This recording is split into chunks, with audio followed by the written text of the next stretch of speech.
षष्ट्या तन्त्रैः सकलमतिसन्धाय भुवनं स्थितस्तत्तत्सिद्धिप्रसवपरतन्त्रैः पशुपतिः पुनस्त्वन्निर्बन्धादखिल पुरुषार्थैकघटना स्वतन्त्रं ते तन्त्रं क्षितितलमवातीतरदिदम्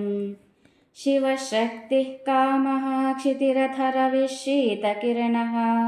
स्मरोऽहं सशक्रस्तदनु च परामारहरयः अमीहृल्लेखाभिस्त्रिसृभिरवसानेषु घटिताः भजन्ते वर्णास्ते तव जननि नामावयवतां स्मरं योनिं लक्ष्मीं त्रितयमिदमादौ तव मनोः निधायैके नित्ये निरवधि महाभोगरसिकाः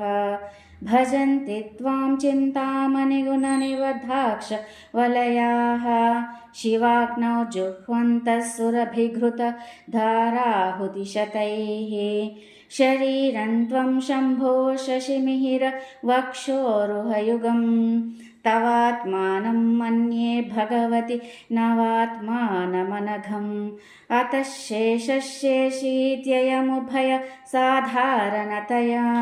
स्थितत्सम्बन्धो वां समरसपरानन्दपरयोः मनस्त्वं व्योमत्वं मरुदसि मरुत्सारथिरसि त्वम् आपस्त्वं भूमिस्त्वयि परिणतायां नाहिमपरम्